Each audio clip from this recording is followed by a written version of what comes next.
half-range expansion of a Fourier series. ഒരു finite interval, ഇപ്പോൾ for example 0 to L അല്ലെങ്കിൽ 0 to pi, ആ ഇൻ്റർവെല്ലിലുള്ള ഫങ്ഷനെ sign സീരീസിലോ അല്ലെങ്കിൽ കൊസൈൻ സീരീസിലോ റെപ്രസെൻ്റ് ചെയ്യുന്ന മെത്തേഡിനെ പറയുന്ന പേരാണ് half range expansion of A Fourier series. അപ്പം ഇപ്പോൾ ഒരു function F of X on the interval 0 to L, its half-range Fourier cosine series is defined as f of x equal to a0 by 2 plus summation n equal to 1 to infinity an cos n pi x by L. ഇതിൽ a0 ഉണ്ട്. a0 കാണാനുള്ള equation ഇവിടെ നമ്മൾ സാധാരണ 1/p എടുക്കുന്നത് ഇവിടെ 2/L ആണ്. So a0 equal to 2/L integral 0 to L f of x dx. an equal to 2/L integral 0 to L f of x cos n pi x by L dx. ഇപ്പം sign സീരീസിലാണെങ്കിൽ F of X കാണാം a0 by 2 plus summation n equal to 1 to infinity bn sin n pi x by L.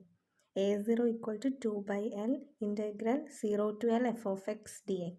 bn കാണാം എങ്ങനെയാണെന്ന് വെച്ചാൽ 2/L integral 0 to L f of x sin n pi x by L dx. അപ്പോൾ ഒരു question നോക്കാം.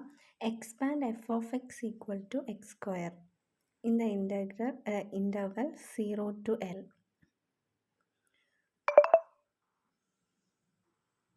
അപ്പം അതിൻ്റെ sign സീരീസാണ് നമ്മൾ നോക്കാൻ പോകുന്നത്. സൈൻ സീരീസിലെ expansion. In this case we must again integrate by parts twice എന്ന് പറയുന്നുണ്ട്. അപ്പം ബി എൻ ഈക്വൽ ടു ഞാൻ പറഞ്ഞ പോലെ 1/p ഇവിടെ 2/L ആണ്. So B N equal to 2/L integral 0 to L function F of X equal to X square ആണ്. X square sine n pi by L x dx. അത് 2L square into -1 raised to n plus 1 by n pi plus 4L square by n cube into pi cube, that is into -1 raised to n minus 1.